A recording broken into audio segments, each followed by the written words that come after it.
وہ اگر ایک انکوائری ہو تو وہ سارا کچھ ثابت ہو جائے گا.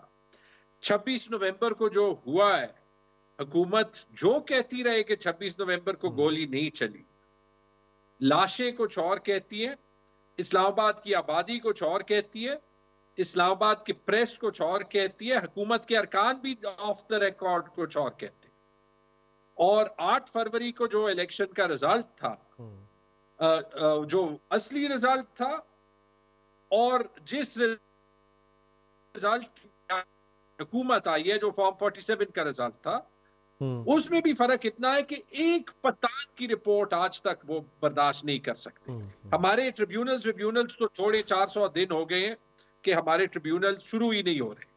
ٹھیک ہے، اب جب آپ ان 3 چیزوں کو ملائے تو ایک راستہ تو یہ ہے کہ حکومت مان جائے کہ کوئی نیگوشیٹڈ سولوشن پہنچنی ہے. جھگڑا صاحب آپ کے پیچھے جو کتابوں ریکس میں کتابیں پڑھی ہیں، میں ان میں سے ایک کتاب دیکھ سکتا ہوں، یہ شاید ولیم ڈلرمپل کی کتاب ہے جو برطانوی راج سے متعلق ہے. تو یہ آپ کو یہ خواہش کہاں سے ہو رہی ہے کہ حکومت جو ہے وہ خود مان جائے کہ نہیں ہم تو بہت برے لوگ ہیں اور ہم دھاندلی کر کے آئے ہیں؟ یہ جو کتابیں پیچھے پڑھی ہیں یہ ساری وہاں سے لے کے آج تک، یہ کب ہوا ایسا؟ جس کے پاس پاور ہوتا ہے، پاور ہے، وہ اس کو ایگزرٹ کرتا ہے، وہ یہ کر رہے ہیں. اچھا، میں بڑا امپریس ہوا ہوں کہ آپ نے کلیکشن دیکھے. مجھے واقعی جو ہے وہ تاریخ کا شوق ہے.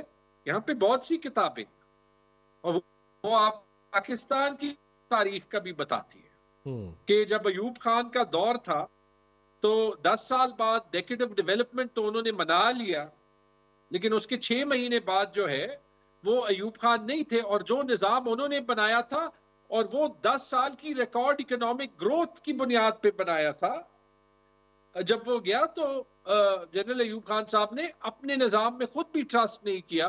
نیشنل اسمبلی اسپیکر کو انہوں نے اقتدار نہیں دیا، انہوں نے جنرل یحییٰ کو دیا. وہ یہ بھی دکھاتی ہے کہ 10 سال پیپلز پارٹی کو جو ہے وہ سٹگمیٹائز کرنے کے باوجود جب جنرل ضیاء الحق کا دور ختم ہوا تو اس کے باوجود کہ دوبارہ سے 10 سال ریکارڈ اکنامک گروتھ تھی. آئی جی آئی کے بنانے کے باوجود بھی بے نظیر بھٹو کو جو ووٹ ملنے تھے عوام سے وہ کوئی روک نہیں سکے. اور مشرف کے دور کے اینڈ پہ بھی یہ ہوا کہ جب 2008 کے الیکشنز ہوئے تو ووٹ مشرف کو اور پی ایم ایل کیو کو نہیں ملا.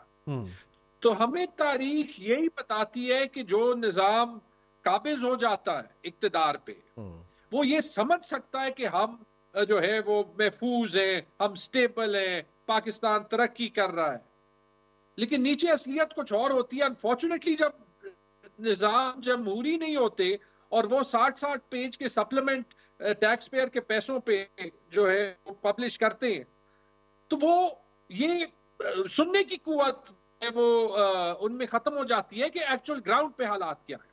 اور اگر آپ 10 سال کی ڈکٹیٹرشپس لیں تو جو حال پاکستان میں ایوب خان یا ضیاء الحق کے 10ویں سال میں ہوتا تھا یا مشرف کے 10ویں سال میں ہوتا تھا، پہلے دوسرے سال میں اس سے بدتر حال ہے عوام کے سینٹیمنٹ کا. تو یہ تو ہمیں یہی بتاتا ہے کہ یہ لاسٹ نہیں کر سکتا. اس لیے میں کہہ رہا تھا ایک راستہ نیگوسیشن کا ہے، دوسرا راستہ سڑکوں کا ہے. وہ 10 دن لے، مہینہ لے، کچھ مہینے لے، لیکن اس سے بہت بہتر ہے کہ نیگوشیٹڈ طریقہ ہو. یہ دوسرا طریقہ ہم جو بھی کہیں وہ کسی کے کنٹرول میں نہ رہتا ہے جب وہ شروع ہونا ہے، نہ وہ کسی کے کنٹرول میں رہتا ہے جب وہ ختم ہوتا ہے اور کہ اس کے انجام کیا ہوتے ہیں. رائٹ.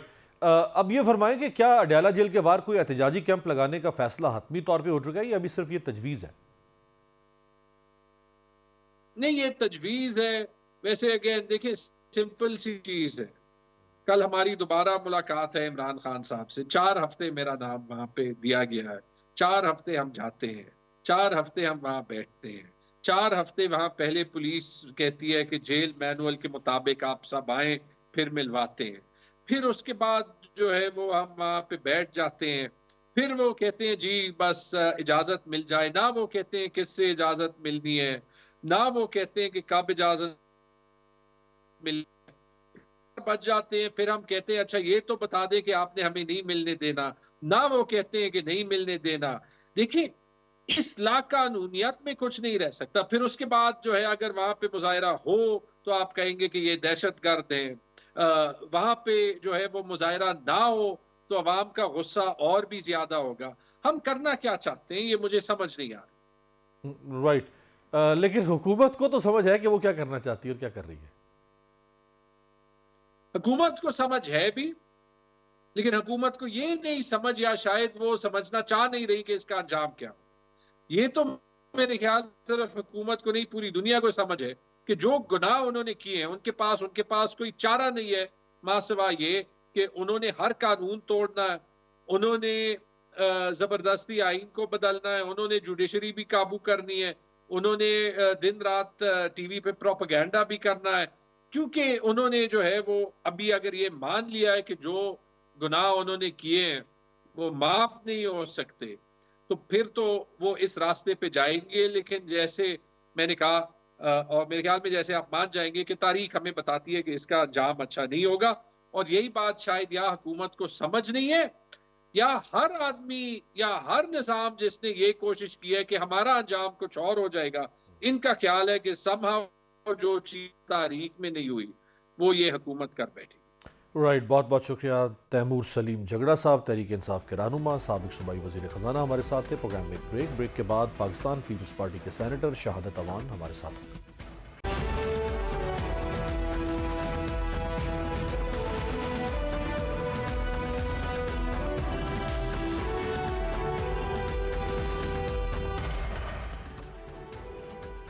بریک کے بعد خوش آمدید. شہباز شریف کی وفاقی حکومت پر اپوزیشن کی کڑی تنقید اپنی جگہ، تاہم اب حکومت کے ایک اہم اتحادی نے بھی پاکستان میں جمہوریت کو کمزور قرار دے دیا ہے. چیئرمین پیپلز پارٹی بلاول بھٹو زرداری صاحب کا کہنا ہے کہ 26ویں ترمیم کمپرومائزڈ شکل میں منظور ہوئی. انہوں نے مزید کہا کہ حقیقت یہ ہے کہ پاکستان میں جمہوریت بہت مستحکم نہیں ہے. تاہم یہاں سوال یہ ہے کہ کیا ملک میں جمہوریت مستحکم کرنا برسر اقتدار جماعتوں کی ذمہ داری نہیں؟ کیا اپوزیشن جماعتوں کے خلاف کریک ڈاؤن کرنے، انہیں سیاست سے روکنے اور انہیں پرامن جلسے جلوسوں کی اجازت نہ دیے جانے سے جمہوریت مزید کمزور نہیں ہو رہی؟ ملک کے مختلف اخبارات میں مریم نواز صاحبہ کی پنجاب حکومت کی کارکردگی پر تقریباً 60 صفحات پر مشتمل اشتہارات نما اسپیشل رپورٹ شائع کرائی گئی، جس پر کڑی تنقید ہو رہی ہے. اس حوالے سے بعض سینئر صحافیوں کا یہ ماننا ہے کہ اشتہار اور خبر میں فرق نہ رکھنا صحافتی معیارات اور اقدار کی سراسر خلاف ورزی ہے. اس حوالے سے مشیر اطلاعات خیبر پختونخوا بیرسٹر سیف نے پنجاب کے اشتہاری بجٹ کی تحقیقات کا مطالبہ کر دیا ہے. انہوں نے کہا کہ پنجاب کے غریب عوام کا پیسہ اشتہاروں پر لٹایا جا رہا ہے. یہ سپریم کورٹ کے فیصلے کی خلاف ورزی ہے. کون سی کارکردگی ہے جس کی تشہیر کی جا رہی ہے؟ پیکا جیسے کالے قانون کے بعد عوام کے ٹیکسوں کے پیسے سے اخبارات اشتہارات میں بدل دیے گئے ہیں. قوم کو بتایا جائے کہ کتنے پیسے ایک فرد کی تشہیر پر خرچ ہوئے. تحقیقات ہونی چاہیے کہ سرکاری پیسہ کیوں لٹایا گیا.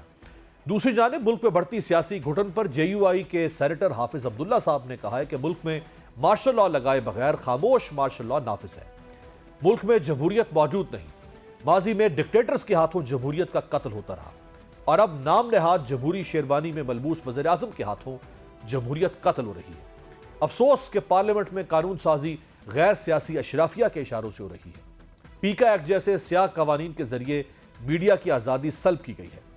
صدر آصف علی زرداری صاحب کی بھی پیپلز پارٹی پنجاب کے پارلیمانی وفد کے اراکین اور تنظیمی رہنماؤں سے گورنر ہاؤس لاہور میں ملاقات ہوئی ہے اور ذرائع کے مطابق پارٹی رہنماؤں نے آصف زرداری صاحب کے سامنے شکایات کے انبار لگا دیے.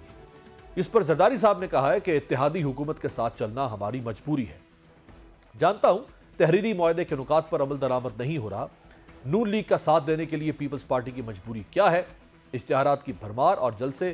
کیا نون لیگ قبل از وقت الیکشن کی تیاری کر رہی ہے؟ حکومت اور اپوزیشن میں جاری سرد جنگ کا نتیجہ کیا نکلے گا؟ یہ تمام سوالات پروگرام میں اٹھائیں گے اور ہمارے ساتھ موجود ہیں پاکستان پیپلز پارٹی کے مرکزی سینئر رہنما سینیٹر جناب شہادت حسین اوان صاحب. بہت بہت شکریہ سینیٹر صاحب آپ کے وقت کا.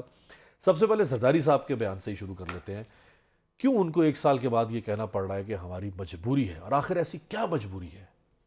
دیکھیں، آصف صاحب پریزیڈنٹ آف پاکستان ہیں اور پریزیڈنٹ آف پاکستان فیڈریشن کی اکائیوں کو متحد رکھنے کے پابند بھی ہیں اور ان کی کوشش بھی ہے، چونکہ ڈیفینیٹلی وہ ایک بہت بڑی پولیٹیکل پاکستان کی پارٹی ہے جس نے جمہوریت کے لیے میں سمجھتا ہوں جان و مال کی ہر طرح کی قربانی بھی انہوں نے دی ہوئی ہے. اور پاکستان میں اگر آپ دیکھیں تو ایک واحد آدمی ہے جس کی اتنی ویژن ہے، جو کہ پردے کے پیچھے یا دیوار کے پیچھے بھی دیکھ لیتے ہیں، اور پس چلمن بھی یار جو کچھ بھی وہ کہتے ہیں وہ اس پہ عمل بھی کر لیتے ہیں، اور وہ میں سمجھتا ہوں وہ ملکی مفاد بھی ہوتا ہے۔ آپ یہ دیکھیں نا، کتنا گھریلو نقصان کے باوجود بھی آصف صاحب نے جس حب الوطنی کا مظاہرہ کیا، پاکستان کھپے، میں کہتا ہوں کہ وہ یہ مرد حری تھا جو یہ بات کر سکتا، کوئی اور آدمی ہوتا نہ کرتا۔ جو خطاب نظامی صاحب نے دیا تھا میرا خیال ہے۔ ایگزیکٹلی میں آپ کو بالکل، آپ کی یادداشت بہت ہے، لیکن میں آپ کو اس کے علاوہ، چونکہ آصف صاحب کے ساتھ میں نے بڑا وقت گزارا ہے، تو میں آپ کو یہ بتاؤں، آصف صاحب جو ہے ان کے پیش نظر ہمیشہ جو ہے اسلامی جمہوریہ پاکستان رہا ہے، اور اس وقت وہ سمجھتے ہیں کہ اگر جمہوریت نہیں چلے گی، سپوز آپ کسی اپنے لے مین، اپنے کیمرہ مین سے پوچھ لیں کہ سپوز آج پیپلز پارٹی علیحدگی اختیار کرتی ہے تو کیا ہوگا؟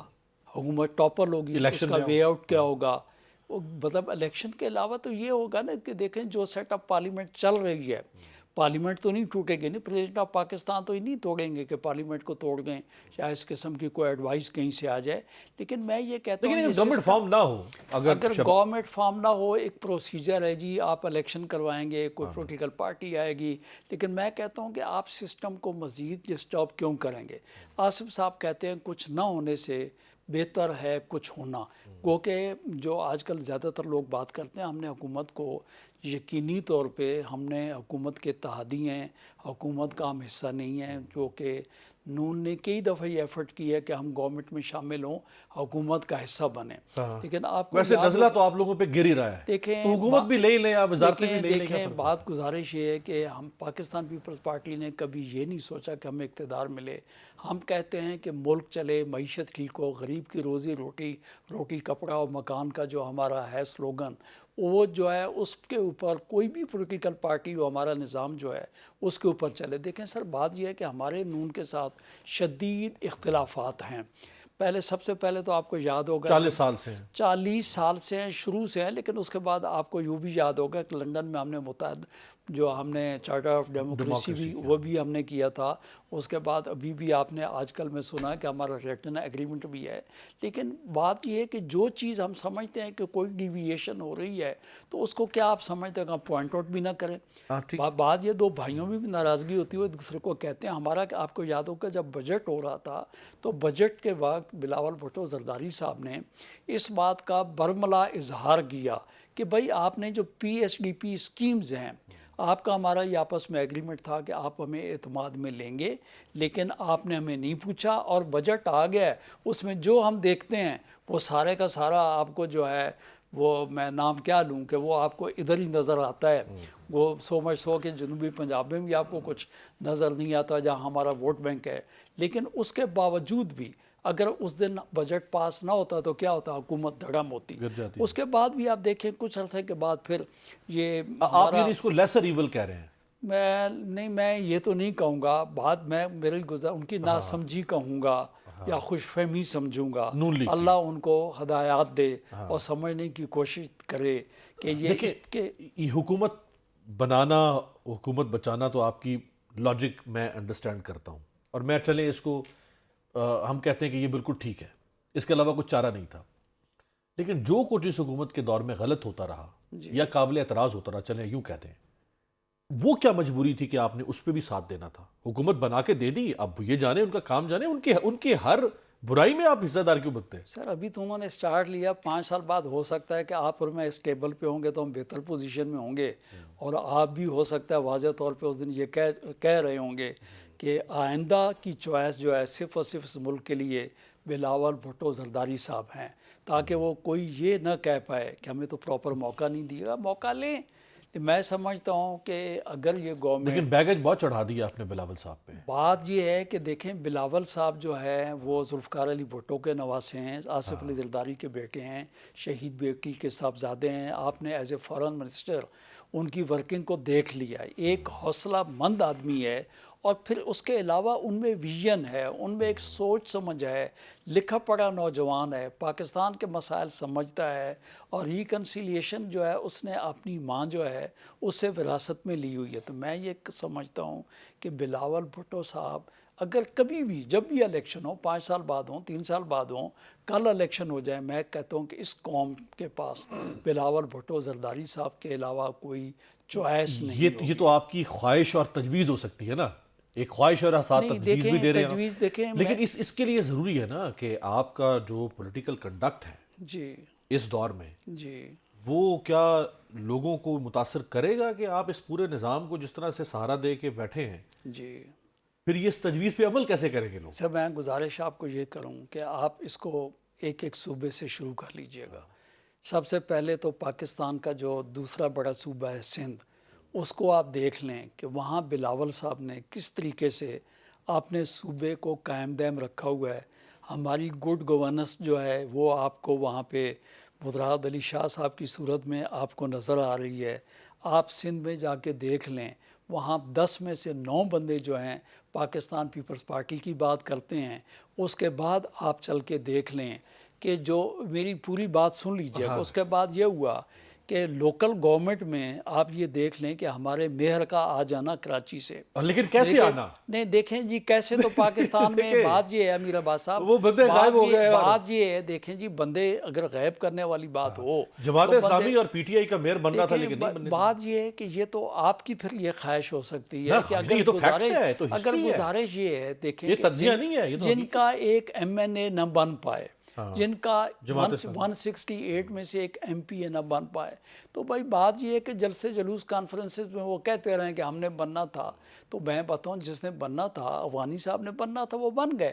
لیکن ہم نے چونکہ وہاں پہ کام کی ہے، نوجوان قیادت دی ہے، تو ہمیں وہ ملا. اس کے بعد بھی آپ چھوڑ دیں جی، اس کو بھی آپ لے کے آگے چل کے یہ دیکھ لیں کہ بلوچستان میں آپ چلے جائیں. بلوچستان میں اس وقت جو گورنمنٹ ہے اس میں پاکستان پیپلز پارٹی کا ایک شیئر ہے. اس میں مولانا کیا کہتے ہیں وہ بھی آپ کو پتہ ہے. دیکھیں گزارش پھر میں آپ کو یہ کہہ دوں، پولیٹیشین کے پاس اور کوئی کام نہیں ہوتا. 5 سال وہ کہتے رہیں گے، رزلٹ آپ نے، عوام نے، انہوں نے 5 سال بعد دینا ہے. تو آپ کو پتہ چلے گا کہ ووٹ بینک کہاں سے نکلے گا. دیکھیں پاکستان میں اس وقت جو بڑی پولیٹیکل پارٹیز ہیں، اگر ان کو آپ لے لیں، یہ تو آپ کہتے ہیں نہیں کہ انشاءاللہ تعالی سندھ جو ہے نا، سندھ میں تو ہمیں پاکستان پیپلز پارٹی جو ہے اس کو میں سمجھتا ہوں کہ کوئی کسی قسم کا خوف و خطر نہیں ہے. بلوچستان میں بہترین قسم کا چیف منسٹر، ایک دلیر آدمی، ٹیررزم کے سامنے لڑنے والا آدمی، وہ جو ہے آپ کو پاکستان پیپلز پارٹی نے دی ہوا بہترین کام کر رہا ہے. آپ نے کہا کہ 10 میں سے 9 لوگ سندھ میں پیپلز پارٹی کے ساتھ ہیں. جناب میں مانتا ہوں. جی آپ کہہ رہے ہیں میں یہ دیکھوں، میں یہ کیوں نہ دیکھوں کہ جس مالاکنڈ ڈویژن کو پیپلز پارٹی کا لاڑکانہ کہا جاتا تھا، جی پیپلز پارٹی وائپ، جی میں یہ کیوں نہ دیکھوں کہ جس پشاور سے NA1 سے محترمہ نے الیکشن جیتا تھا اور ہرایا تھا ANP کو، پیپلز پارٹی وائپ. میں یہ کیوں نہ دیکھوں جس پنجاب سے پیپلز پارٹی بنی تھی 1970 میں، کھڑی ہوئی تھی، جی جی جہاں سے وزیر خزانہ بھٹو صاحب کا تھا، پیپلز پارٹی ختم. امیر عباس صاحب دیکھیں جو پولیٹیشنز ہوتے ہیں نا، ان کی ویژن جو ہے نا، میں سمجھتا ہوں اس تک شہادت عوام نہیں پہنچ سکتا. میں دسنا نا سر، دیکھیں پاکستان کی حکومت، پولیٹیشن جو ہے وہ اپنی گورنمنٹ لینا چاہتا ہے. پریزیڈنٹ آف پاکستان کس کا ہے جناب؟ Pakistan people party. Chairman senate کس کا ہے جی؟ گورنر کس کا پنجاب کا کس کا ہے؟ گورنر بلوچستان کے پی کے میں گنواتا ہوں. گورنر کے پی جو ہے وہ کس کا ہے؟ سی ایم سندھ کے جو ہے وہ کس کا ہے؟ سی ایم بلوچستان جو ہے وہ کس کا ہے؟ حضور والا میں آپ کو یہ ایک بات بتاؤں، مسئلہ یہ ہے کہ خالی آپ گورنمنٹ اگر پی ایم کو گنتے ہیں 2 منٹ کے لیے، میجر جو کانسٹیٹیوشنل پوسٹس ہیں اس وقت پاکستان پیپلز پارٹی کے پاس ہے. تو پھر آپ شیئر ہولڈر ہیں، دیکھیں شراکت دار ہیں، شریک جرم نہ ہوتے تو مخبری کرتے. نہیں دیکھیں ہم شراکت دار ہیں، تو جہاں پہ ہماری شراکت داری ہے وہاں پہ آپ بتائیں کہ اگر کسی قسم کا وہاں پہ ڈیموکریسی پہ یا عوام کے مفاد پہ اگر کوئی سمجھوتا ہے تو آپ بتائیں. اور یہی وجہ ہے کہ میں کہتا ہوں کہ چونکہ ہم اپنے چیئرمین کی گائیڈنس میں چل رہے ہیں، اسی وجہ سے میں آپ کو یہ کہہ رہا ہوں کہ اگلی جو گورنمنٹ ہوگی پاکستان پیپلز پارٹی کی ہوگی. اور میں آج آپ کو یہ کہہ رہا ہوں انشاءاللہ تعالیٰ 45-47 والا نہیں، 45 والی ہوں. میں کہہ رہا ہوں کل یہاں پہ آپ ڈبہ رکھ لیں، آپ اپنے نیچے ڈبہ رکھ لیں اور لوگوں سے پوچھ لیں کہ اس ملک میں کون سا لیڈر ہونا چاہیے، یا کون سا لیڈر ہے جو بے داغ ہے، کون سا لیڈر ہے جو حب الوطن ہے، کون سا لیڈر ہے جس کے آباء و اجداد نے یہاں پہ رہنا پسند کیا، بھاگنا پسند نہیں کیا؟ کون سا لیڈر ہے جس کا خاندان پاکستان سے باہر ہے اور خود یہاں پہ بیٹھ کے جو ہے وہ پاکستان کے کبھی خلاف بات کرتا ہے اپنی قیادت کی خاطر؟ تو میں کہتا ہوں کہ اب ہر زاویے سے جو ہے نا، اب ینگ جنریشن یہ سمجھ چکی ہے کہ ہمیں نوجوان قیادت کے ساتھ ہم نے چلنا ہے۔ انہوں نے جو اولڈ پولیٹیشینز ہیں ان کو آزما کر دیکھ لیا ہے، انکلز اینڈ آنٹس تھے، تو وہ جو ہے وہ تقریباً میں آپ کو گزارش یہ کہہ رہا ہوں، لیکن ینگ جنریشن جو 36% اس وقت آپ کے ووٹرز ہیں وہ یہ جانتے ہیں اور وہ سمجھ گئے ہیں کہ ہم نے غلطی کی ہے کہ ہم بلاول بھٹو صاحب کے ساتھ کھڑے ہوں گے، اور یہی وجہ ہے کہ آپ یہ دیکھ لیں کہ جہاں پر بھی کوئی پولیٹیکل پارٹی، لوگوں نے تو اب جلسے جلوس ہی چھوڑ دی ہیں۔ بہت بہت شکریہ تھینک یو جناب سینیٹر شہادت امان صاحب ہمارے ساتھ تھے پروگرام میں۔ ایک بریک کے بعد مشرق وسطیٰ میں اس وقت کیا صورتحال ہے وہ آپ کے سامنے۔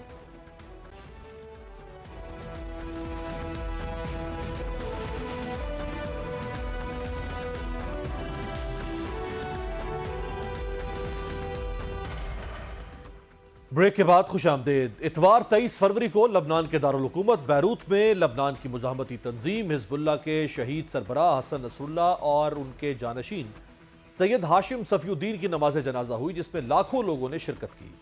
بیروت کے نیشنل سٹیڈیم کو جنازہ گاہ میں تبدیل کیا گیا تھا۔ یہ وسیع العریض سٹیڈیم اور سڑکیں سوگواران سے کھچا کھچ بھری ہوئی تھی۔ دنیا بھر سے آئے وفود اور لبنان کے گوشے گوشے سے یہاں پہنچنے والے لوگوں کا ایک سمندر تھا، اور بیروت کی فضائیں انا الاحد یا نصر اللہ کے فلک شگاف نعروں سے گونج رہی تھی۔ ابھی لاکھوں سوگواران سینہ کوبی کرتے جنازہ گاہ پہنچے ہی تھے کہ آسمان پر صہیونی فائٹر جیٹس کی چنگھاڑ سنائی دینے لگی۔ اسی اثناء میں یہ خبر بھی آئی کہ اسرائیل نے لبنان کے ایک سرحدی علاقے پر حملہ کر دیا، لیکن صہیونیوں کی دہشت پھیلانے کی یہ کوشش اس وقت ناکام ہو گئی کہ جب اہل لبنان نے خوف سے دبک جانے کے بجائے بڑی دلیری کے ساتھ لبیک یا نصر اللہ اور انا الاحد کے نعرے بلند کرتے ہوئے اسرائیلی طیاروں کو للکارنا شروع کر دیا۔ شیخ حسن نصر اللہ اور ان کے رفقا کی یہی بے خوفی اور حق کے لیے ڈٹ جانے کی وہ بے مثال وراثت ہے جو حزب اللہ کے مجاہدین اور اہل لبنان کے لہو میں بجلی بن کر دوڑتی دکھائی دے رہی تھی۔ لبنان میں ہونے والے تاریخ کے سب سے بڑے اجتماع کے ذریعے صہیونی ریاست کو یہ پیغام دیا گیا کہ لبنان کی خود مختاری اور فلسطین کی آزادی کے لیے حزب اللہ متحد اور منظم ہے اور ایک چٹان کی مانند ڈٹی ہوئی ہے۔ نیتن یاہو کی صہیونی حکومت حزب اللہ اور حماس کو خوف زدہ نہ کر سکا، اور اسی لیے اب یہ اوچھے ہتھ کنڈوں پر اتر آیا ہے۔ میڈیا رپورٹس کے مطابق اسرائیلی حکومت نے ماہ رمضان میں فلسطینیوں کی مسجد اقصی میں داخلے پر نئی پابندیاں لگانے کا فیصلہ کیا ہے۔ رپورٹ میں اسرائیلی میڈیا کا حوالہ دیتے ہوئے بتایا گیا کہ ماہ رمضان میں صرف 55 سال سے بڑے فلسطینی مرد، 50 سال سے بڑی خواتین اور 12 سال یا اس سے چھوٹے بچوں کو مسجد اقصی میں داخلے کی اجازت دیے جانے کا فیصلہ کیا گیا ہے۔ رپورٹ میں یہ بھی کہا گیا ہے کہ غزہ جنگ بندی معاہدے کے تحت اسرائیلی جیلوں سے رہا ہو کر مغربی کنارے پہنچنے والے فلسطینیوں کو بھی مسجد اقصی میں داخل ہونے کی اجازت نہیں دی جائے گی۔ وہ لوگ جو مسجد اقصی آنا چاہیں گے انہیں آنے سے قبل اسرائیلی حکام کو درخواست دینا ہوگی، جبکہ رمضان میں نماز جمعہ کے لیے صرف 10,000 افراد کو مسجد کے احاطے میں داخلے کی اجازت دی جائے گی۔ اسی طرح کچھ دن قبل جنگ بندی معاہدے کے تحت حماس نے 6 اسرائیلی یرغمالیوں کو رہا کیا تھا، جس کے بدلے اسرائیل کو بھی 600 سے زائد فلسطینی قیدیوں کو رہا کرنا تھا، مگر اسرائیلی وزیراعظم نے وعدہ خلافی کرتے ہوئے فلسطینی قیدیوں کی رہائی کو مؤخر کر دیا تھا، تاہم انہیں اب جلد رہا کیے جانے کا امکان ہے۔ اسرائیلی میڈیا نے بھی جنگ بندی ڈیل میں آئی رکاوٹ دور ہونے کی تصدیق کرتے ہوئے بتایا کہ فلسطینی قیدی آج رات رہا کیے جانے کا امکان ہے۔ دوسری جانب مقبوضہ مغربی کنارے میں جاری اسرائیلی جارحیت میں شدت آ گئی ہے اور 2 دہائیوں میں پہلی بار اسرائیلی فوج نے اتوار کے روز مغربی کنارے میں ٹینک تعینات کر دیے۔ اسرائیلی نشریاتی ادارے کے مطابق ٹینکوں کی تعیناتی شمالی مغربی کنارے میں فوجی کارروائیوں میں توسیع کی تیاریوں کا حصہ ہے۔ یہ سن 2002 کے بعد پہلا موقع ہے جب اسرائیلی فوج نے مغربی کنارے میں ٹینک تعینات کیے ہیں۔ اس سے قبل یہ تعیناتی آپریشن ڈیفینسو شیلڈ کے دوران کی گئی تھی۔ تازہ ترین اطلاعات کے مطابق غزہ میں خون جماتی سردی کے باعث 6 نومولود بچے دم توڑ گئے۔ ہسپتالوں میں داخل متعدد بچوں کی حالت تشویشناک ہو چکی ہے۔ حماس نے قابض حکومت پر تنقید کرتے ہوئے کہا کہ اب بھی کئی بچے تشویشناک حالت میں مختلف اسپتالوں میں موجود ہیں۔ قابض اسرائیلی حکومت نے کئی لاکھ سے زائد فلسطینیوں کو محصور کر رکھا ہے۔ ترجمان حماس کے مطابق فلسطینیوں کو ضروری امدادی سامان، طبی سہولیات سے محروم رکھا جا رہا ہے۔ معاملے پر عالمی برادری کی مجرمانہ خاموشی ہے اور بے حسی قابل مذمت ہے۔ غزہ میں ایک طرف شہریوں کو اسرائیل کی بمباری کا سامنا کرنا پڑا ہے اور وہیں خوراک کا بحران اور سخت سردی بھی ان کی جانیں لینے پر تلی ہوئی ہے۔ دوسری جانب امریکیوں کی اکثریت نے صدر ڈونلڈ ٹرمپ کے غزہ منصوبے کی مخالفت کرتی ہے۔ رائٹرز اور اپسوس کی جانب سے کیے گئے حالیہ سروے میں امریکیوں سے غزہ پر قبضہ کرنے اور فلسطینیوں کو بے دخل کرنے کے ٹرمپ کے منصوبے کے حوالے سے رائے پوچھی گئی تھی۔ سروے میں شامل ڈیموکریٹک ووٹرز میں سے 88% نے اس منصوبے کی مخالفت کی جبکہ 9% نے اس کی حمایت کی۔ مجموعی طور پر سروے میں شامل 68% امریکیوں نے ٹرمپ کے غزہ منصوبے کی مخالفت کی جبکہ صرف 25% نے اس کی حمایت کی۔ یاد رہے کہ زیادہ تر عرب ممالک نے بھی امریکی صدر ٹرمپ کے غزہ منصوبے کو رد کر دیا اور اب وہ غزہ کے متاثرین کی بحالی کے لیے ایک متبادل اور مؤثر منصوبے پر غور کر رہے ہیں۔ آپ سے ملاقات ہوگی کل، دیکھتے رہیے گا جمہوریت۔